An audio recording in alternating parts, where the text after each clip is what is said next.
दुई दिन लगाण वर्षा धान फसल व्यापक क्षति होता।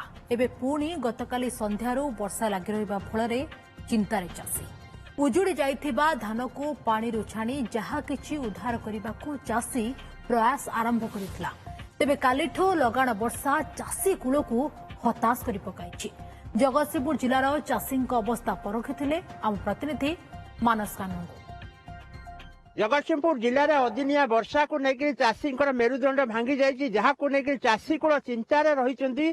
प्राय 80,000 हेक्टर अधिका जमी धान चाष कर अदिनिया वर्षा चाष को संपूर्ण भाव में उजाड़ दे कहले अत्युक्ति हे ना। कारण 2-3 दिन तले जो भाई भाव में वर्षा होता धान गुड़िक आम देखी ओटी मध्यम धान गुड़िक भाषुला जमी जोटा कटा होता जोटा बंधा होता से भी भाषुला। कि गत 2 दिन हम टिके हल्का खरा है चाषी टी आश्वस्त होता, किंतु पुणी गत काली राति लगान वर्षा होकर बर्तमान जमी व्यापक भाव में पानी जमिकी रही। आम रही जगतसिंहपुर जिलार सदर महकुमा निकटर जो रही ढीसाई अंचल रही। देखो कौ भाई रकम पानी और जो 2 दिन तले जो भाई रकम होता वर्षा देखो चाषी मैंने निजे देखो गछ सड़ी गलानी, धान सड़ी गलानी। ये अवस्था धान उद्धार होगा संभव नुहे।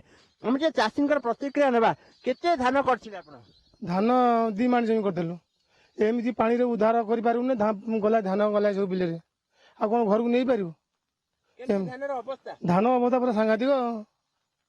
2 दिन तले वर्षा बुड़ी पुणी वर्षा है आ कौन जाई हबनी घर को चिंता कर उद्धार केमी उद्धार केमी मेघ छाड़े जहाँ हम ना पारनि जापर घर को ये जीव कौन कर बिल धान तो सड़ीगला आज्ञा आ तो किसी ना एथर बिल 5 माण जमी करूँ सब नष्ट हो गला।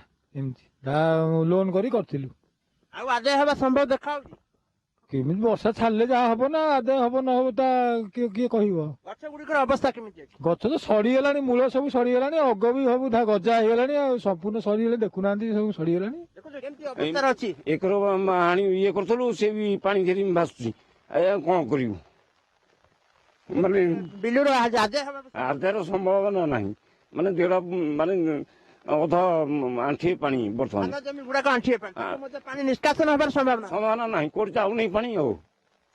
ये वर्षा जदि संभवपर नुहे न हुए जदि न कमे तार एमती धान बिल उजुड़ी चाषी वर्षकर आहार कौटी पाइबे ताकू नहीं चिंतार रही। तेणु एभली परिस्थिति सरकार एप्रति तुरंत दृष्टि देवार आवश्यकता रही। जिला प्रशासन एप्रति जो गुड़िक चाष जमी धान गुड़िक नष्ट हो तुरंत आकलन कर तार क्षतिपूरण देवाई चाषी मैंने दाबी कर। जगतसिंहपुर मानस कानून को ओटीवी।